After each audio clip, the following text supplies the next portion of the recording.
Yo, Hey, brother, how are you? fantastic. How are you? So you said you're a Yeah, trucker good. from Brisbane? Yeah, mate, I'm a trucker from Brisbane, and mate, we've had having not as many issues as Sydney and Melbourne, but it's coming. We're getting kicked off distribution centres for not wearing a mask. Um, usually we're an industry that um, never runs out of any work, and me personally, I haven't really done much work in the last 2 weeks because big distribution stores like Target here in Australia and Aldi won't let you come on site, won't let me come on site. I've got a bit of a reputation now throughout the industry. So I've just been blocking their driveways with my truck when I do work, mate, and if I can't come on, no one can come on. I've had a little bit of success, but it's a lot harder when you're doing it on your own. I remember when quarantine facilities were a conspiracy theory. Now they're a reality. This is the Premier of Queensland in Australia bragging about her new regional quarantine facility. Keep in mind, Australia has over 25 million people, a 7-day average of 2 deaths per day from COVID data. August 25th, 2 deaths, 993 cases, with under 26 million people. New Zealand closed over 1 case. Let's get back to the interview. Who's blocking you or who's stopping you from working? Then the actual distribution centers themselves, the companies, and I've been writing complaints to Target, especially Target's been really difficult. For not wearing They a mask. for not wearing a mask, yeah. So I give them options. I say, look, I'm happy to sit in my truck and wait, stay away from you guys. And nah, mate, yeah, they won't have a bar of me at all. So we've got a thing going on at the moment. I'm trying to confirm it with a few more people where truckers from New South Wales and Queensland are going to block the border and stop anything coming in for up to 2 weeks. Yeah, so look, at the moment they won't even let us use the rest stops to have showers or sleep or get food. So we're driving 14 hours a day, and they won't let us sleep there the night to wake up and move on the next day. They're doing a lot of stuff at the moment, but mate, I've had run-ins also with. We have a task force here called Task Force Maxima, and in Queensland they have different rules where they have association laws where if you're a bikie or a criminal enterprise, you're not allowed to associate with in groups of more than 3. And Task Force Maxima, they're usually the task force that enforce those rules. So I've been arrested at one protest by Task Force Maxima, and yeah, they've come to my house. I've had the Australian Federal Police at my house for inciting protests. So it's difficult, man. There will be no removal of masks to consume alcohol outdoors. So you will no longer be able to remove your mask to drink a cocktail at a pop-up beer garden on a footpath as part of a pub crawl. But I mean, I was in Seattle this time last year and drove down to San Francisco. Man, what a wonderful country. And I didn't have the same experience with Americans that the media is portraying here. They're portraying this thing that Americans are fearful of it. And mate, I just did not get that feel whatsoever. Australia, I think the problem with Australia is, man, we've never had any civil conflict or any kind of war on our own turf, and we don't know how to struggle. We've never had the struggles, and so we always take the easy way, So, if we can't go to the beach, that's the end of our weekends for us, So people collapse really easy here, and they don't really get behind anything. So I think we need to see some struggle here in this country for people to start supporting, the situation a bit better. So I'm hoping that truckies blocking the border is going to deliver some of that struggle, and when people can't get petrol or they can't get food or they can't get the basic necessities for 2 weeks, maybe they'll wake up. But what we know is in Australia, we have 18 days for our crude oil to run out. About 7 days for petrol stations to run empty, and about 7 days for grocery stores to run empty as well. So hopefully after 7 days we'll get their attention, And yeah, because they're saying now that truckies coming from New South Wales into Queensland have to be vaccinated, and with at least the first jab. And it was just coincidence that they started talking about this 3 days ago, and just today they've announced 2 cases in Queensland. Both are truck drivers, you know, and whenever they need to push their agenda, all of a sudden there's truck, you know, for two years almost. Yeah. So I want to thank you so much. You're a legend, and we appreciate you. And I wanted to say, because Maria wasn't sure, she's not a trucker, you know, just a citizen, and like was like, I don't know if it's, because she's questioning like you, like I don't know if it's real or not. But you're here to say it is real. You are taking a stand, and it's over what? The mask, the jab, the lockdown, everything. Like, what's the main thing that's pissing you guys off, or the loss of work?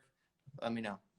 What's pissing us off is truck drivers essentially in this country, man. You know, you get treated like shit. People cut you off on the road. They give you the finger. They don't merge to let you in. You just kind of we get paid quite crap compared to a lot. We're an industry that people only ever call on when they need something done, you know, because they know in this country especially, I don't know what it's like there, but without trucks, Australia stops. You know, no trains move. Here too. I mean, once again, I think they get paid pretty decent here, but in general, maybe not the most loved by the people and understood. But I think a lot of like blue collar American conservatives and stuff here, they know how much truckers do. Like we definitely. But keep going. Yeah, no, and we have that here too a little bit, but it's yeah, generally, man, most people only interact with truckers when they're trying to get to and from work, and usually we're an inconvenience on the road for them. So yeah, so I think what we're pissed off is that we're a lot of the time transport industry gets politicized, and you know, so to scare people into getting the jab, you know, they use transport industry a lot. We hear it through the unions. The general public don't usually hear it through the news, but so we're just kind of getting sick and tired of being pushed and pulled, you know, left to right. So we're just like, you know what? We know the effect that we have on the country, so we don't pull this card lightly. I think it's time to pull it out, man. You know. Yeah, I mean, it's crazy. Can I ask you a question, and then please take your time, because I want to hear whatever you want. And how did you guys get together to decide this? Do you have a union? Was it just like one big guy told one guy? Like, how did you all kind of, or enough of you come together? Like, what was that process like? Mate, I actually think this one coming up is going to be a little bit of a flop because there hasn't been a lot of organisation, and it's been something like this on this scale takes time and takes, you know, drivers, if they're going to be parked up for a week or so, you know, they need to get their affairs in order. So I think there might be a little bit of a fail. I think there'll be some lessons to be learned from it. And it's just mostly been through Facebook, man. And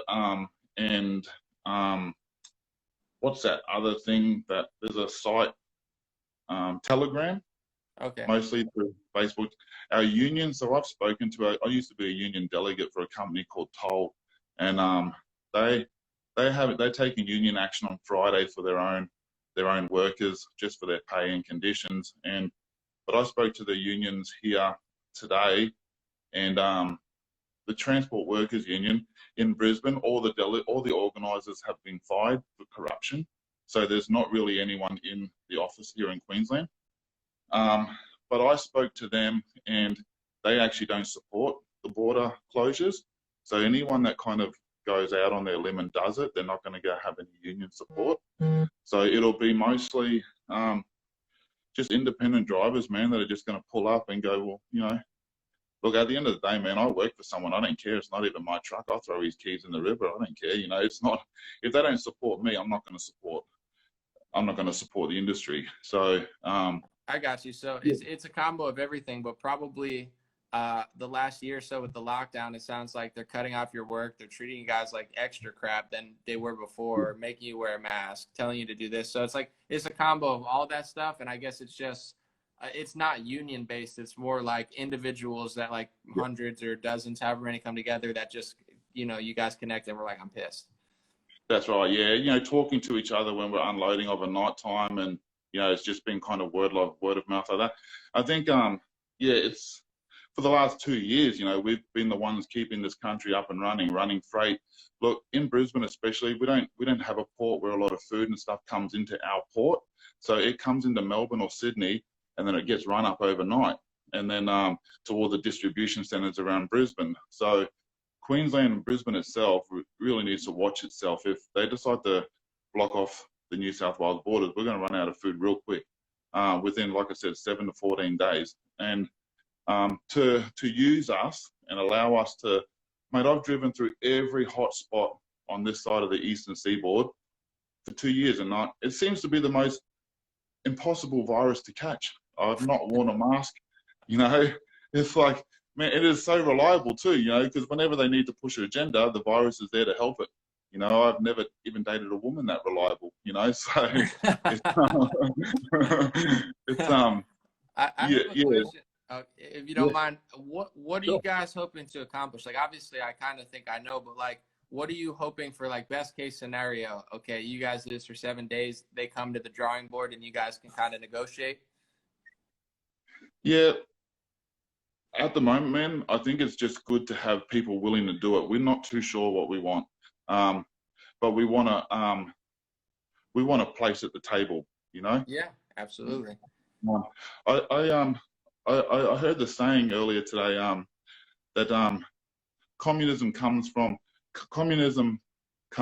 the people are scared of the government. Democracy comes when the government is scared of the people, and that's where I think the communism is coming in here. We put our politicians on this pedestal, and they're like tin soldiers, and we think they've got the answers to everything, and we're looking for them for guidance, but they're just as they know just as much about this as we do, man. You know what I mean? I definitely think there is some change happening slightly within the governing parties here, because they're seeing their popularity is dropping big time. And so today we had our Prime Minister, for the first time that I know of, kind of give us some pathway out of this.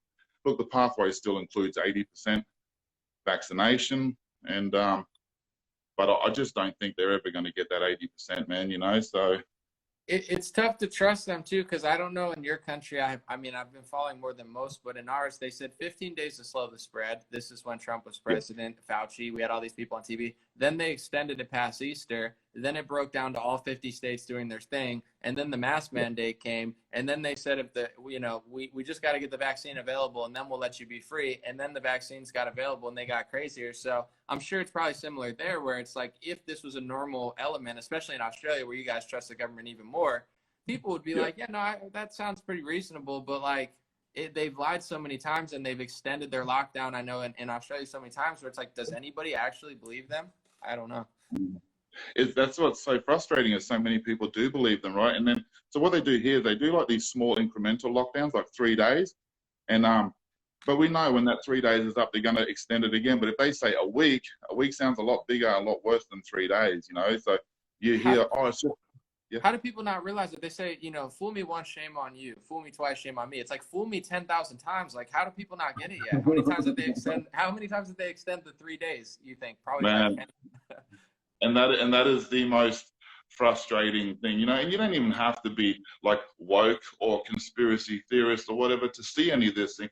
I actually see these people now as the conspiracy theorists, like that, as if that's not the biggest conspiracy of all time, these 3-day lockdowns, and it's out of control, man. But I think it's a really divisive tactic, because we see it dividing people in their own family homes. Like, I've seen it here within my own relationship. My partner, wants me to conform, and it creates issues, on a family household level. But I believe that when it comes to my family and stuff, I conform sometimes to her within our own personal space, but in public, I'm not going to do that, So I'm not going to let it create a divide in my own home and amongst my friends, amongst my family, so I'm very picky and choosy of who I discuss it with. But when it comes to work, when it comes to my, entering the shopping centres and stuff like that, man, I'm not, I'm balls to the wall. I'm not going to comply with any of this stuff, And Man. like I said, we can't be too headstrong with our loved ones. I think, whatever I do think you have to. It's become that dangerous in people's minds that you could lose your relationship with your kids, you could lose your relationship with your mum, because you just completely polar opposite agreement. And I'm not willing to do that. I'm willing to it's a fine line to balance that. I don't want them to divide because divide and conquer. So for sure. The and mask and the jab has become a lot of people are getting it just to see their family or just to stay at the work. Especially with interrelationships, it's become a real thing. I have a question, then take your time, but I think I'm gonna give you your own video because I think that was excellent, and the trucker thing's huge to actually talk to someone who's doing what you're doing. You're a legend. I think you're cooler than any celebrity right now. They're all losers and sellouts, and I feel like this video is going to get a lot of views as well. So you're not only going to be bigger than these losers, but you're also cooler. But in general, do you want me to tag your Instagram or do you want me not to? Yeah, you can tag me, brother. Yeah, I'm all good. Yep. Okay. Same thing with you, man. I've actually been following you for years and years and years when you used to do a lot of different stuff. And I think they're more like comedy clips and stuff like that. And and I've seen your growth in this process as well. I think I started seeing a bit more growth with you when, Trump came into power and you started taking a stance on your beliefs. So I kind of feel a little bit starstruck to even be here talking to you, to be honest. Oh man, you killed it, man.